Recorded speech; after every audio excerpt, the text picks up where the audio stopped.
Welcome to a demonstration of TimeBack, our intelligent web browsing and non-learning anti-pattern detection system designed to help students maintain focus during digital learning sessions. On the left of your screen, you can see the student's active window, while on the right is the TimeBack monitoring interface. This interface shows current application being used, activity classification, learning, web browsing, or non-learning.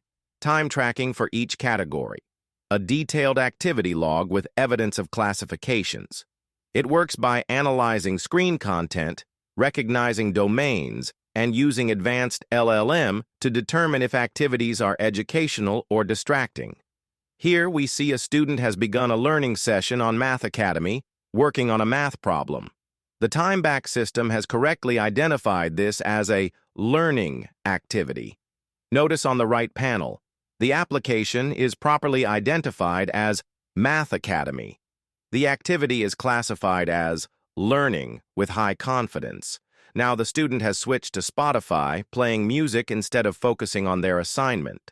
TimeBack immediately identifies the application as unknown app, since it's not an educational platform, classifies this as non-learning content with high confidence.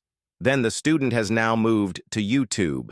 Despite YouTube having some educational content, TimeBack has classified this particular session as non-learning because the content does not appear to be related to educational topics. No clear connection to the current learning assignment is detected. The system shows evidence that while YouTube could contain educational videos, this doesn't appear to be focused. Learning non-learning time continues to accumulate. Then the student has returned to Math Academy, resuming their coursework. Our system recognized the return to the educational platform, reclassify the activity as learning, identifies the specific math problem the student is working on, updates the evidence supporting this classification, noting the educational domain and content. Now the student has opened ChatGPT to search for help with a similar math question. TimeBack has classified this as web browsing rather than direct learning because, while potentially educational, this activity isn't direct engagement with the assigned course. The student is seeking external help rather than working through the problem themselves.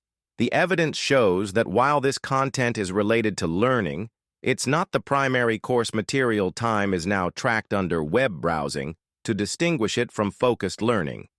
Then the student began searching on Google for the same question. During the initial search typing, TimeBack classified this as non-learning because, at first, there's just a search query with no educational content loaded. The system couldn't initially determine the educational relevance. Without the search results, the system couldn't verify educational intent. Once the search results have loaded, TimeBack has reclassified the activity as web browsing with evidence. The Google search query is clearly math-related, specifically about unit conversion. The system identifies that the content shows a conversion calculator. The evidence notes that while this is educational in nature, it's not directly part of the assigned coursework. The confidence level is high, indicating strong certainty about this classification. Thank you for your attention to this demonstration.